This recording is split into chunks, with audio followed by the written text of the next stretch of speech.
Well, it sounds like we're having a party over here, and we've actually been talking a little bit earlier. My name is Doyle Buehler, and this is the Transformation Think Tank live show, and it's sort of spur of the moment. I wanted to capture some of the issues that are coming up recently in the digital marketing space, digital strategy space, and what's going on in the last couple of weeks. Well, guess what? It's been Facebook, and I'm sure unless you're sort of in the cellar or something, you've probably heard about what's going on with Facebook. So I wanted to get some ideas, some insights, and some opinions as well on what's happening with Facebook. So I've got some fantastic guests that I'll introduce in just a moment. And what else we got going on here? So if you're watching this on the replay, #replay, love to have your questions. If you're watching this now, please ask your questions, and we might even be able to have an opportunity to bring you online onto the panel as well. And hopefully we'll have a few guests coming with us as we get into it. So as I said, my name is Doyle Buehler. I'm author of the book, The Breakthrough, Unleash Your Remarkable Brand Value, Influence, and Authority. And we're talking about the Senate committee hearings on Facebook. And actually, I was thinking, how could we do this a little bit differently? So that's why I thought, hey, why don't we put this on as one of the Transformation Think Tank live events? So today I'm with actually 3 guests right now. And I've got Alan Connolly, who's joining me from Perth, Australia. And Alan is big on community and not just digital communities as well. And I've got Lauren Clement, and she's a personal branding expert and marketing savant, should I say? Some sort of savant anyway. Yeah. And she's joining us from the party capital of the world. Is it Brisbane or Sydney? At Bris Vegas today. Yeah, absolutely. Vegas. Okay, so you're watching the Commonwealth Games after this, or what? Absolutely. It's last 2 days, which is very exciting. Fantastic. Cool. And then I got Stéphane Matral, who's joining us from Montreal. And Stéphane is into account-based marketing, affinity marketing, and that sort of thing. So we're all set to go. So First off the hop, like what's going on with Facebook? Who wants to take a stab at that? Good question. I like your title of it being off its face is pretty accurate, actually, Doyle. It's been an interesting week for Facey, hasn't it? With I don't know, were you all watching Mark Zuckerberg in front of the Senate this week and how he performed? Yeah, so I thought he did really well. I thought for his brand, for his personal brand, I thought he did a bloody good job, actually. I was saying before, what surprised me more was the fact that the American government has now has exposed the fact that none of its organising committee, its Senate, the people who make the decisions and govern the laws, actually know anything about the online world. They know nothing. They are so in fact, some of the governors, when they were reading their questions, was it just me or is it you guys as well, that it felt like they were reading sort of word for word, verboten, something a teenager or the office geek, one of the juniors had written, and they didn't really even know what they were asking. They were just reading the words off a piece of paper. Did it feel like that to you as well? It was just ridiculous. It did at times. And I mean, depending on how you take it, some of the clips I think they were actually, in some cases, asking dumb questions to get Mark to actually say something monumental, right? I mean, some of them were like, after listening to a few more, some of them were really, they probably don't know what they're talking about. But I think some of them were sort of disguised as, how do we actually get Mark to say something? So that's what I think. What do you think, Al? Do you reckon he was baiting him, do you reckon, Al? Yeah. I think that...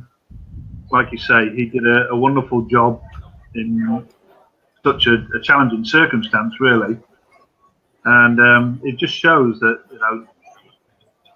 no matter how much you spend on security, there's always going to be somebody who is better at security than you are. So, people can hack into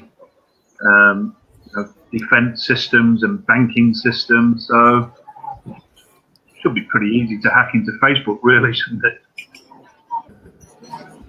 I guess the bigger question everyone was asking was all about permission, wasn't it? I think that's their biggest concern, is people giving permission to use my data, my shopping habits, the fact that I'm sitting in this particular cafe or restaurant at a certain time of day, what I bought last week. And all of us are freaked out, I'm sure, when you search for some particular type of deodorant or footwear or movie online, and for the rest of the next 3 days, you're constantly getting ads around that product that you've been searching for. And it's a bit freaky when that does happen. And I just, do you think there's a big concern from the general population that they are being manipulated? I think I mean, there is that sense that there's potentially that use for abuse rather, but I think generally speaking, like, how does, as a marketing, and this is, Stefan, something for, the account-based marketing side, how do you actually, what's going to happen next with marketing though, is that people don't want to have, the drivel of ads showing that are completely irrelevant. So part of me says that, well, look, some of this data is good because it allows marketers to focus their message, right? So it's not all over the place. You're not out there shooting with a shotgun, so to speak. You're delivering your message to somebody who potentially has the affinity to actually see it and understand it and connect with it. So from that side of the data aspect, I think it's really good because it allows us to focus in on that message. Yeah. What do you guys think? So from a marketing standpoint, I don't think that the hearings with the Congress won't change anything, because Facebook is such a country, a digital country itself, with 2.6 billion citizens of any religion, race, colors, and beliefs. So I think at the end, probably, people are annoyed because some data were breached and, some information leaked, and then that that company used without any permission, I do believe, all those private information about users to influence them, because people had a program, they were paid for that. That won't change. You will always have Facebook detractors that will, say, well, something else is better. And you will always have the Facebook supporters. They are, that famous hashtag delete Facebook, and that's a buzz. But how long is the buzz going to last? That's the question. How many people will that affect? And at the end of the road, who are they? If they are not critical to the Facebook survival, and maybe they lost 1.6 to 80 million users, that's a drop of water in the ocean for Facebook. And I do believe that marketers, from a marketing standpoint, and regarding the advertisements, need Facebook. Why? Because it's a tool, like a shovel. With a shovel, you dig a hole. With Facebook, you place Facebook ad. And what you do targeting, retargeting, A/B testing, and then again. Why? Because data-driven advertising is not going to go away. It's a good thing, Doyle. Absolutely, it's what you said. I mean, we're all old farts. We used to work in an industry in marketing and advertising way before the internet existed, and the biggest detractor in those times was exactly what you said, Doyle. It was shotgun marketing. It was just hit and hope, And you could do a certain amount of research and direct marketing, which is what my background was, D in the shit that folds. And we did a certain amount of research, and there was a lot of that went on. But it's so much easier now to be relevant. I guess, do you think the freakiest thing, and I always look at human nature when I look at what's going on in the world, is if you take it back to before Facebook, if you went on a holiday to the Greek Isles and you came home, you would have a slideshow in your living room with your friends and family around, and you'd show them the slides and you'd show them the books and guidebooks and photos that you took, and you might cook up a Greek dish or whatever that you had, tried while you were there. You'd have an experience. That was fine. The difference with Facebook is you can do the same thing. You can take the photographs, it shows you where you've been, the images, what you eat, what you do. But now, instead of being in your living room, in your privacy of your own home, all the doors and windows are open. And if you haven't set the settings on your privacy, or you haven't said to Facebook, I don't want you to share my data, all the travel agents that will try and sell you another holiday somewhere else, all the people who want to go to the Greek Isles, all the people who are interested in Greek food can see what you're doing. So that's the freaky bit, I guess, for humans, is that now instead of me just sharing this with the people I love and know. This is getting shared with people I haven't even met before. And that freaks me out a little bit. Yeah. Okay. Well, Alan, how does that fit in with sort of your view on community? Is that a good thing? Is it a bad thing? It just is a thing. So, there are other organisations who are gathering far more data than Facebook are gathering. Yeah. Well, that's the thing. Yeah, I agree. And even if you look at it sort of from the data collection from that exists currently, like there's a lot of it going on that I don't think we're really aware of it. Like your mail and your bills, your utilities and your bank and tracking on these things, they know exactly where you are. So they can track where you've shopped, where you've walked, where you've driven to. Absolutely. Yeah. So we can't have it both ways. We can't say that we're now a global community and then still want to be private. Yeah. So if you've embraced being part of the global there's a disconnect. Yeah, disconnect. You need to understand that information is going to be shared, and that's a good thing. That is going to allow us to break out of our secular lives and to understand what is going on in this global world that we all have to protect. So it's a responsibility of every single person in the community, not just those who've got more time or more influence. It belongs to us all. The responsibility belongs to us all. Now, on that, I am rushing to get to Congress in Istanbul. I really didn't want to miss coming on and saying hi to everybody. So I'm going to be part of that global community in just a few hours. 6,000 delegates all coming together to talk about world vision and policy. So I'm going to and leave you. Okay. Great to be part of this again, and I love getting the message out there and talking about the fact that we are all interconnected now, and the more that we embrace that, I think the more opportunity this world has got to actually redress the balance, and for everybody to have a lifestyle that protects the planet and still get what they want out of it. Yeah, no, for sure. So we have to kind of manage that as we go. Well, thank you so much for joining us, Alan. Really appreciate it. And best of luck in Istanbul. Okay, great to see you guys. Take care. Have a good one. Alan. Take care. So now we have room for Jay. Right? Yeah, I'm going to bring Jay in. Hang on a sec. And actually, Stefan, can I maybe put Matt in for a moment?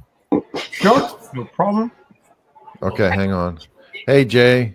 Hey, Doyle. How's it going, man? Yeah, fantastic. How are you? I'm in the middle of a photo shoot at Salisbury House. How are you? Oh, show me some nips. Don't have any nips, but show a nip. Show a nip to Australia here. Oh, okay. Awesome. I'm doing pancakes and sausages. Isn't it late for such a big meal, Jay? We're shooting every menu item tonight. So not every menu item tonight, but pretty much. Yeah, cool. All right. And so welcome, Jay. You're joining us from Winnipeg, Canada. So welcome to the show. We're just kind of hanging out and talking about the Facebook issues. So what's sort of been the highlight for you lately? Well, I know this is a very unpopular opinion for everybody, but I think Facebook only made one mistake in this whole thing, that is not alerting the users. As a person, one of the only people that I know that actually reads terms of service. Most of this is covered, and anything that wasn't, I think, are first time in history problems. I commend Mark Zuckerberg for sitting in front of those politicians and giving those answers in such a calm fashion as he did. I'm half expecting his Robert Downey Jr. Iron Man to come out in those sessions and make fun of them, because it's brutal. I've sat there with my staff watching it while we're programming, and it's pretty hard to stomach when you've got people that don't even know why they're asking the questions, trying to say that the answers are wrong. It just doesn't make sense. Yeah, no, for sure. Yeah. It was uncomfortable for us watching. Imagine what it was like for him. I was like, well, I'm surprised he didn't at least slap his forehead at least a dozen times, you know? Just he didn't even crack a smile. I was amazed. Well, he did once, and it was the best smile of the year after the ads question. That was great. Oh, yeah, we run ads. How else do you run a business? Unbelievable. Unbelievable. Yeah. Yeah. I mean, but do you think that some of that was done on purpose, though? Sort of the level of questioning to say, hey, let's get Mark to kind of admit to a few things? As you know, I have a background in politics, Doyle. Yeah. No, I really don't. I think that's how government works. That's scary, man. It's so scary. But I've got a question, given you've got a background in politics, because there's another side to this that I think no one's talking about at the moment, which is I believe there's a manipulation of not only Facebook, but a number of online entities, Google and so on, by big entities. And I'm talking big banks here, because I'm going to use a really scary word. I'm going to put my tinfoil hat on for a moment and use the word cryptocurrency. Yeah. Now, recently, a lot of the online platforms have banned any advertising around cryptocurrency. Now, is that driven by the banks? Is it driven by governments who are scared that, hey, here's another disruption to the marketplace that we're not going to be able to control? And people are starting to deal with cryptocurrency, more importantly, blockchain, that's going to make banking and all these other government-run systems and backed organizations completely irrelevant. Am I being a bit, conspiracy theorist, or is this possibly an opportunity?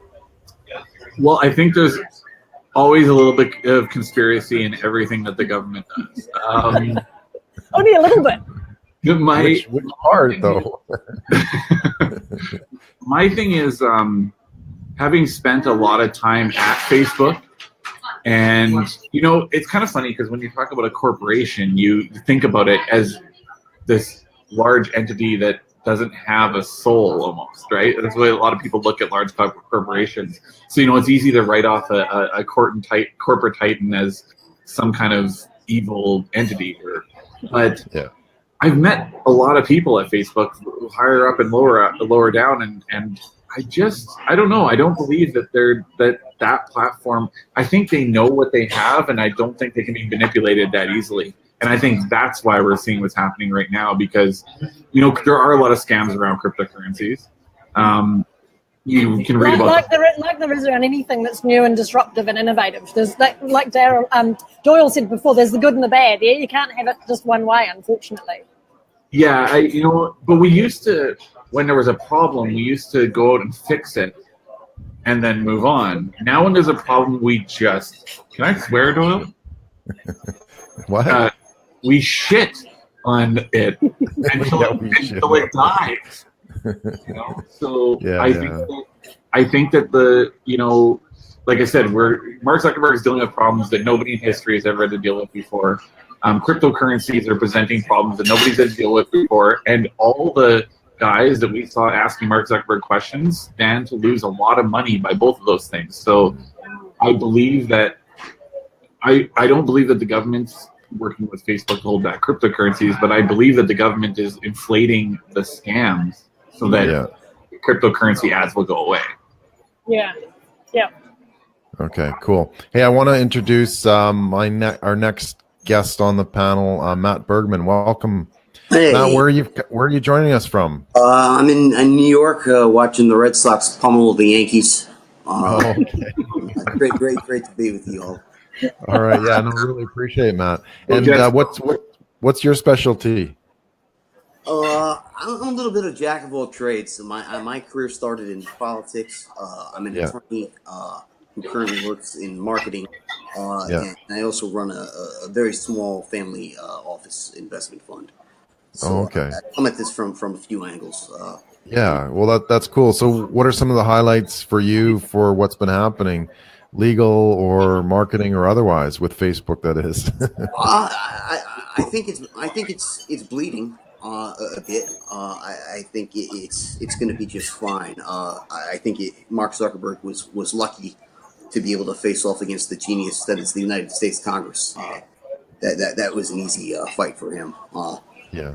Given the ignorance of our elected officials. He at the one by default there. My own personal take, I finally sold the stock about a month ago. Okay. It is the first stock I've ever sold on moral grounds. I'm not a moral investor. Why did you decide to sell it, Matt?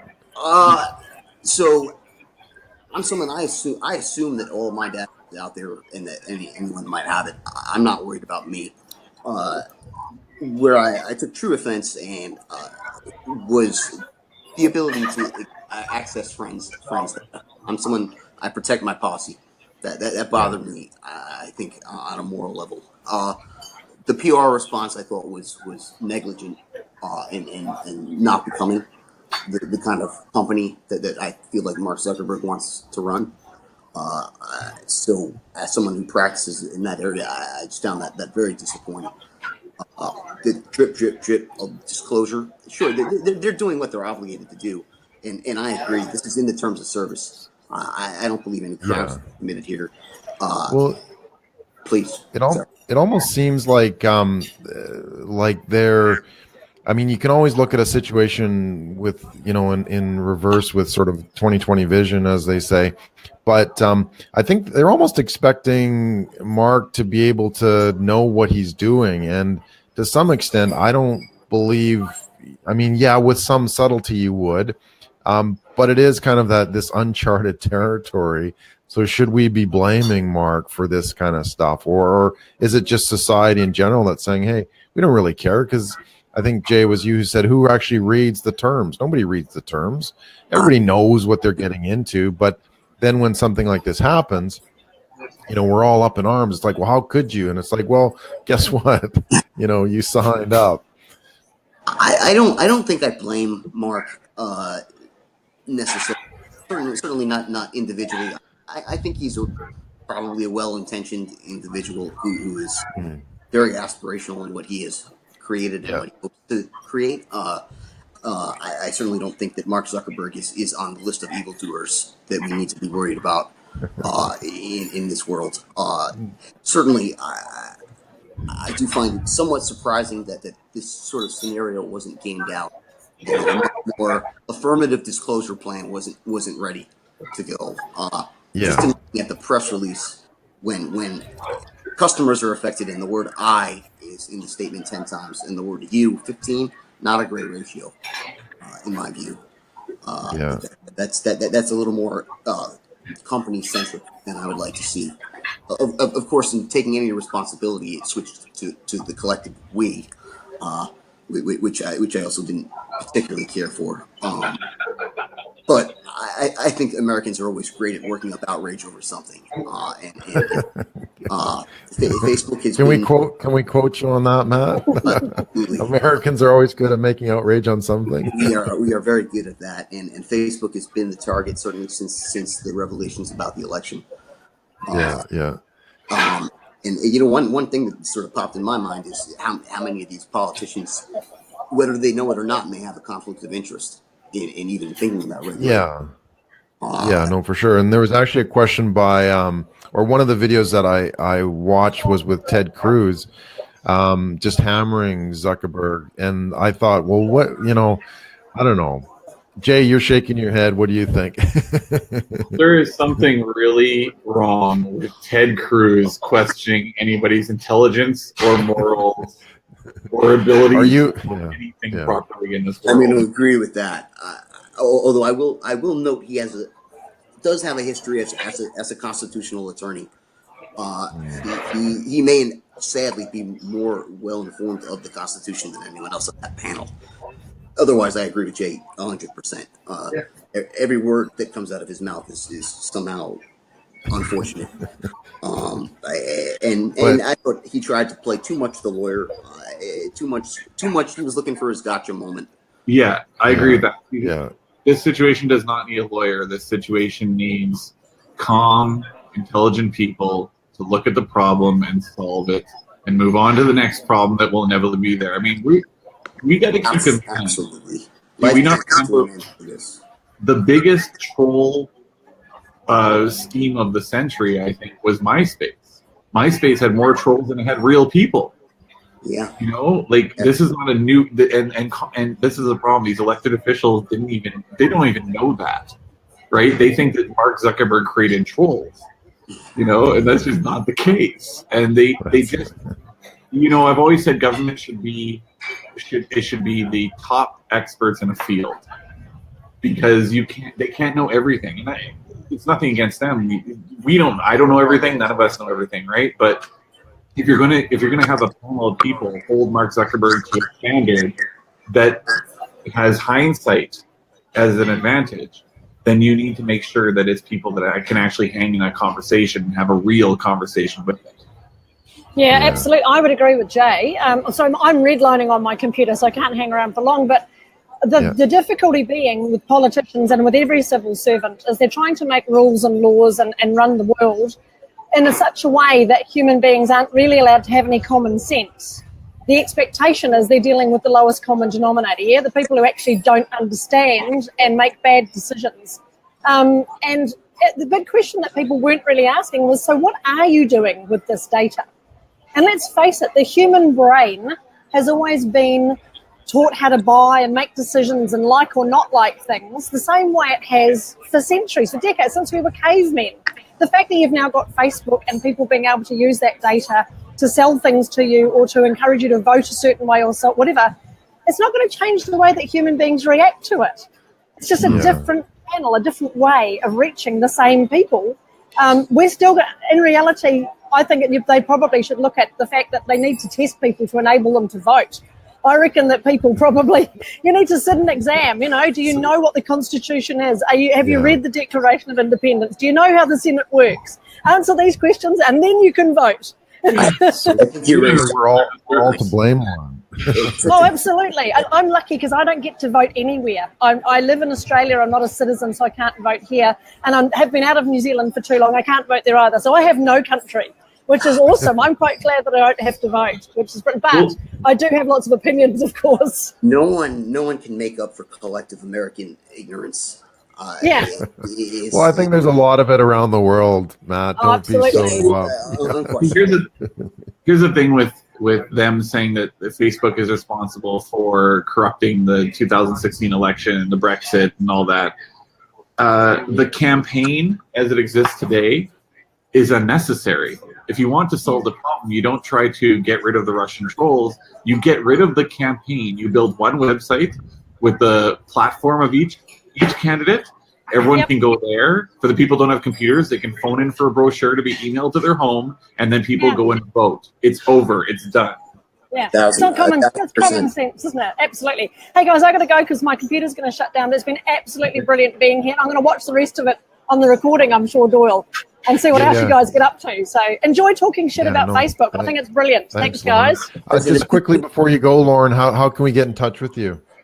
ultimatebusinesspropeller.com or my name, laurenclement.com. Just go and search it. Search for Lauren Clement. Neurobranding is the thing I do, so you'll find me. Sure, and we'll have the link in the video as well. So awesome. Thanks so much for joining us, Lauren. Really appreciate Thanks, guys. Cheers. Cheers. All right, so let's get Stefan back here. So back to the political stuff, Jay and Matt. I mean, you guys have that background. Is Facebook a monopoly? And no. If it is, why not? Yeah, I agreed. Absolutely not. Please go ahead. Anybody can enter the space at any time and challenge Facebook's monopoly. That's why you see there's still people, especially in the political sphere. I mean, if you want to talk about politics, you go to Twitter and a story and you bitch and a few characters there, you know? And then, oh boy, I'm having a brain fart moment. The new social network that came out. What was Twitter, it? No. Instagram, Snapchat. Vero proved that you can take millions of users almost instantaneously. Now they have really bad follow through, but they had millions of people sign up in a single day. And if they had done a good job with their platform, then they could challenge Facebook. You know, I see that now where Mark Zuckerberg may have made the case for some people is in basically taking Snapchat and turning Instagram into Snapchat. That was a little shifty, but then again, as they say in the social network, everybody that makes a nice chair doesn't owe money to the guy that made the first chair. So, you know, but I don't think there's a monopoly there, because I believe that people can enter the space, and I think they just have to do it in a more creative fashion than just trying to create the next social network. For example, not to promote my own brands here or anything, but we are launching a social platform to our ticketing website. So what it is people will buy tickets, and then there will be a social component to that so that they can meet larger groups before the event and things like that. So you just have to come at it from a different angle. So I don't think they have a monopoly. I just think they have a monopoly over their original idea. Yeah. So will we see more kind of niching then for markets? Because right now it is pretty bloody big. Like, let's be completely honest. And, you know, 2.5 billion personalities is a lot for anything to manage. I don't care what you're talking about.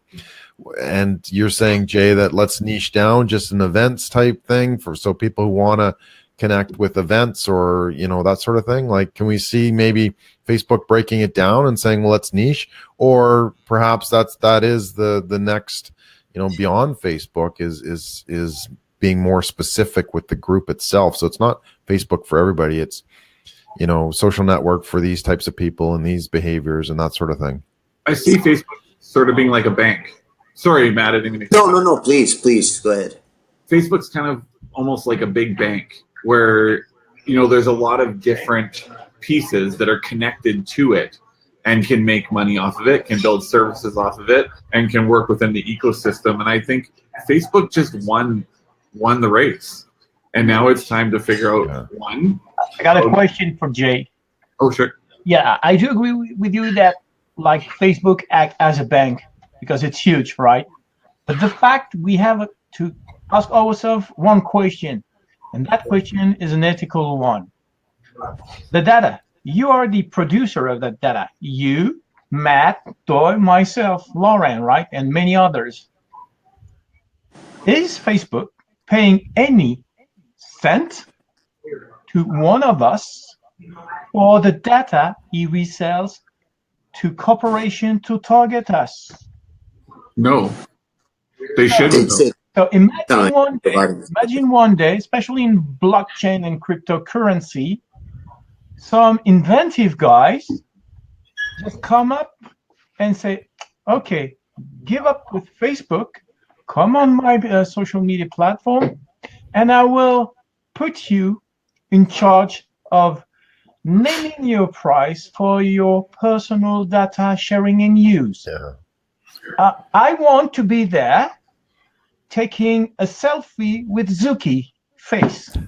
He would go, he won't be smiling like, you know, when the old guy in the Congress was asking, because your customers are not paying, they are free to use, how do you make money?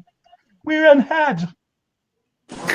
That was hilarious. Yeah, but I would like to see Zuki's face when a company that has been created this year called Profit. Yeah, I've heard about that. Yeah, that's sort of one of the big issues is how do you actually monetize that, right? Yeah. Like, how do you actually make value? And actually, I was going through a bunch of my Facebook pages, and I'd actually created this page probably about 6 or 7 years ago called Mark Zuckerberg owes you money. Exactly. Because really, I never actually published it, so I don't know. But the point is that he's taking that value that, the people are providing both in content and in data, right? It's not just about data, it's about content. And if you're a producer of content, like, why shouldn't you be rewarded? You're actually providing the base for Facebook to exist because you're providing, I mean, some of it's like cheap little posts and that sort of thing, but there are some great publishers out there that, why aren't they kind of receiving some of the benefit from Facebook monetarily in this case? Well, they have times, and Facebook has turned around and slapped them and killed them for it, which is one issue I've had with Facebook. Facebook encouraged a pivot to video for small-time publishers, and then made their newsfeed changes. Now, frankly, these were bad businesses, but they went out of business essentially. Now, should they have tied their businesses entirely to the Facebook platform? Of course not. But in that sense, I might argue that Facebook has monopolistic, like, I don't even want to go that far. I really like the bank example. My question with Facebook as a monopoly is what would it have a monopoly over? In particular, it's what do we actually think Facebook offers? In fact, we are giving our data privacy away with permission. When you're installing any app on your device, you're just giving away your rights, your birth rights. I mean, your intellectual property of whatever you save and what we're saying now is ours collectively, and each individual that is here in that digital room is producing meaningful content with opinions, explanations, alternatives, suggestions, etc. You are the owners, guys.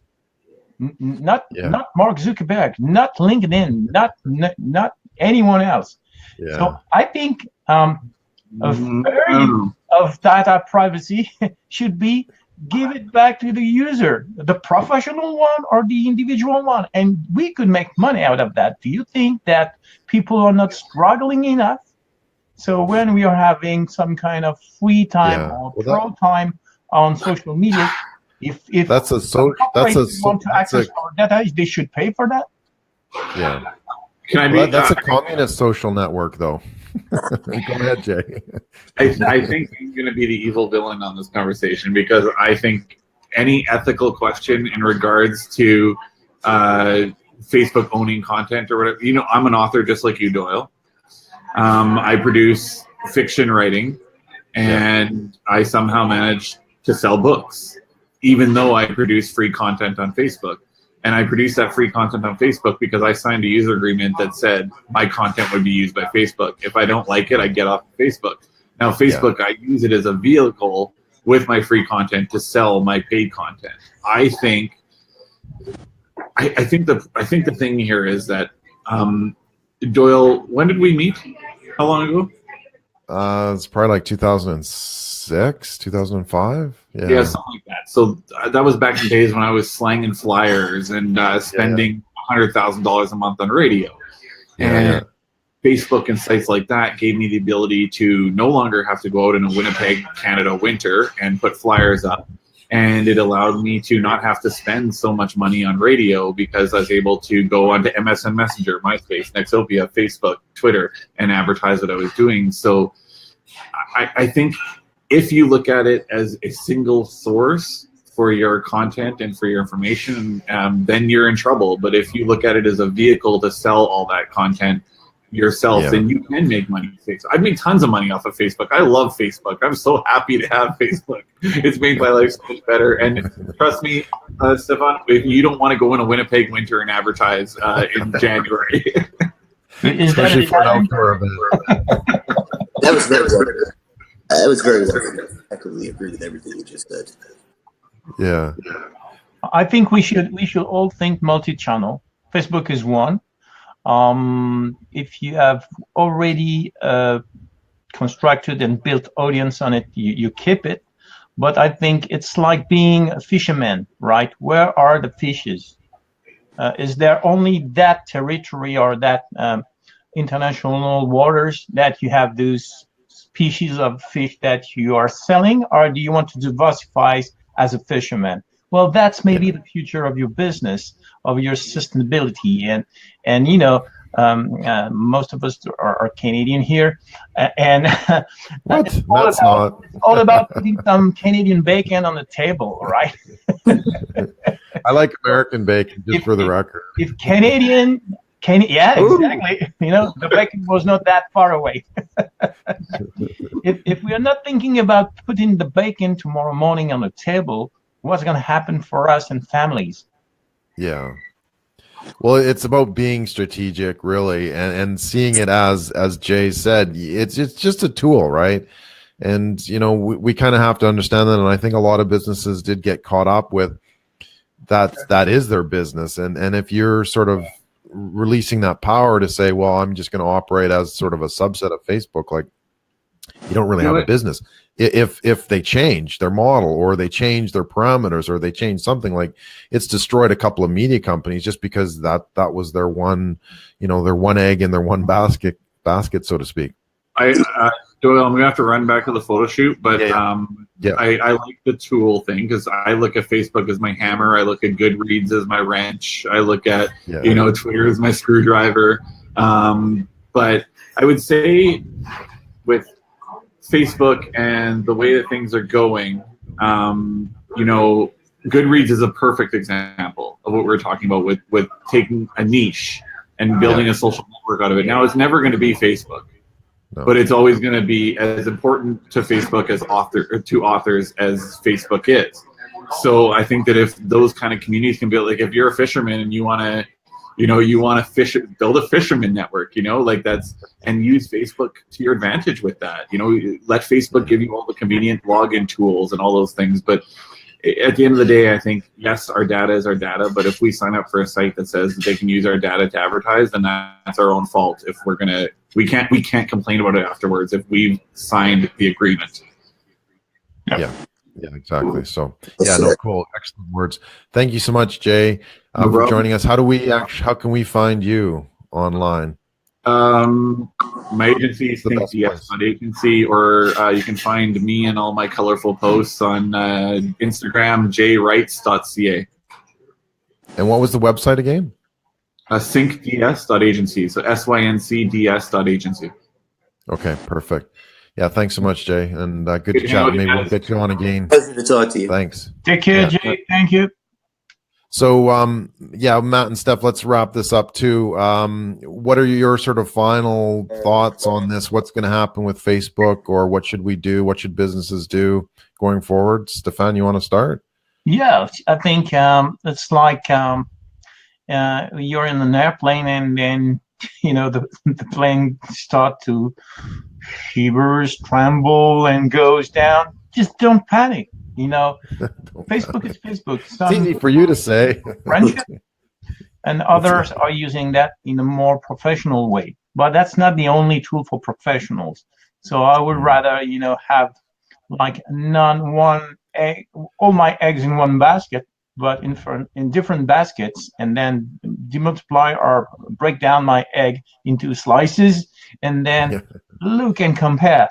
I do believe that really there is a niche or an opportunity for users, especially professional ones, that are bringing meaningful values to diversify and observe the cryptocurrency world, with the blockchain world, especially, and I'm going to talk about Profide again, P-R-O-F-E-D-E,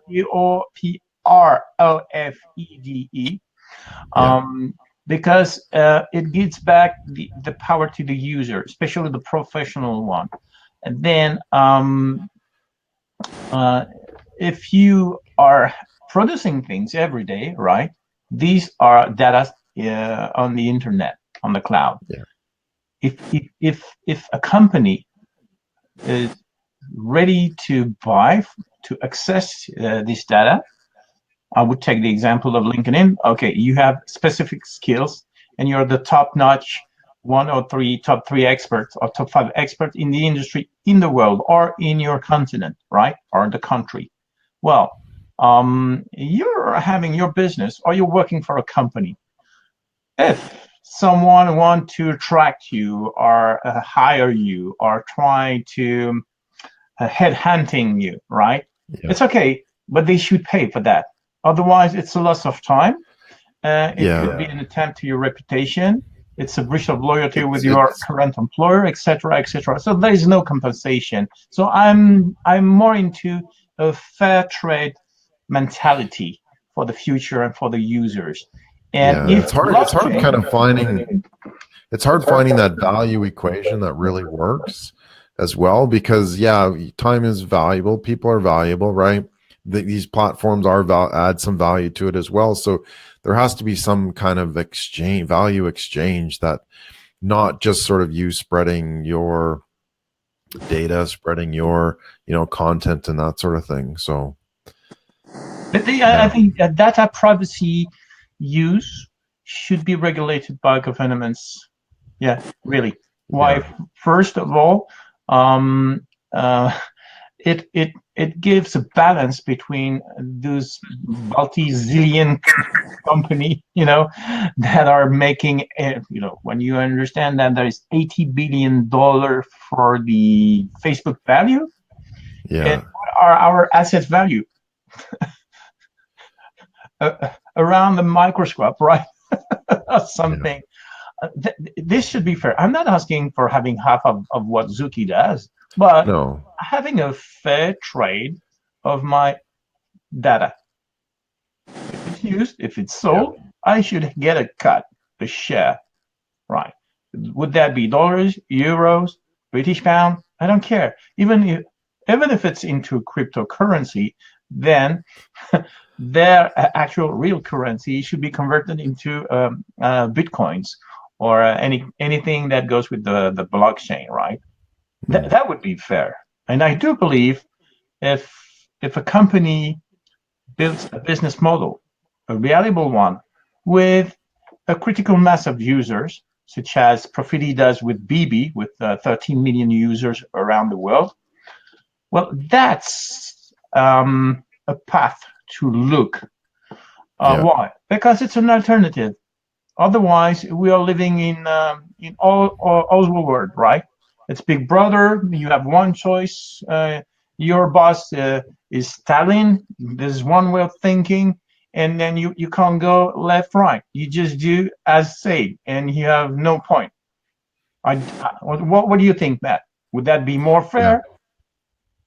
So I think none of my views would be quite as I don't want to say extreme or necessarily as strong as yours. I think my first point, diversification, whether it's stocks, whether it's your marketing platforms. I would never ever advise a client in good faith to execute a comprehensive plan that's centered only around Facebook. Never in a billion years, and nor would it be the only stock in my portfolio. Absolutely, it is one of many tools. It's a powerful one, no doubt. But there are others and others that work quite well. In terms of my own compensation for my own data, I'm a believer that if I want every last penny on my intellectual property, I can obtain a copyright, I can obtain a trademark, and I do believe that I have probably earned monetary benefit from the content that Facebook has given me a platform to post. Data privacy, I do believe, should be regulated. Certainly, the opt-outs should be the default setting without question. That is one of the issues that I do have trouble with, although it doesn't shock me that folks would have had to so actively opt out of the sharing. At least let's be fair on what the pre-settings are set on. That to me is an easy first step. And to the extent that this country is capable of sensibly regulating anything, I think that there could be a sensible data privacy regime without question. I think that the world hasn't ended here. I think it's a problem that is frankly fixable if people can stay reasonable about it and educate themselves. Most importantly, educated consumers, educated businesses make better decisions. If any good can come of this, I hope that it is more educated consumers and users. People should read the terms of use. They should know what they're getting into. They should understand the benefits of their bargains. I guess that's basically where I am on this. It basically reminds me of the Canadian immigration process, where you spent like 4 hours with them and they explain you the rules of your new homeland. And if you do not agree with that, the door is open, you can go. Every naturally born American citizen ought to have to take the same citizenship test that immigrants do. I truly do believe that. The lack of knowledge that Americans have about basic civic life is really scary. That scares me a lot more than Facebook does. Okay. Yeah. Okay, Well, guys. that's a conversation for another day. Yeah. So excellent. Well, thank you so much, Stefan. Thank you, Matt, as well for joining me and last minute too. But really appreciate your ideas and your insights and that sort of thing. And hopefully we can get you back on and talk some more about these sorts of things. So thank you very much. I look forward to it. Yeah. No, really appreciate it. And Doug, if people want to join the transformation think tank, please do. You'll be welcome. It has been launched recently this week, and it's to everyone that wants to know more about evolving ideas, think tanks, and I think we'll probably have some ideas about technologies about think tanks that are available for people to build their own boards of advisors. Yeah. Are you on Facebook, Matt? So I technically I am. I know that only because I had to log in to get on the program. Okay. I spend my time on Twitter, where I'm MD Bergman 36. My agency is called MarinoPR.com. Okay. Send me the link and on Twitter as we were talking, and I'll post it on the feed of or comments of the video. So terrific. Yeah. Excellent. All right, cool. Well, thanks everybody for joining me. Stefan, Matt, Lauren, Jay, who's had to leave, and Alan as well, who's on his way to Istanbul. So sounds like an exciting trip. Thanks again. If you want to start on your journey towards digital transformation, as Stefan mentioned, go to the Transformation Think Tank Facebook group. Happy to have you there talking about business and digital transformation and that sort of thing. And if you want to start your own personal journey of digital transformation, you can start with the book breakthrough.digital as well. So thanks, guys. Have a wonderful day. Wonderful evening for you guys. A wonderful day for me. So thanks again, everybody. And we'll see you guys later. Okay. Bye, Matt. Take care. Have a great day, Doyle.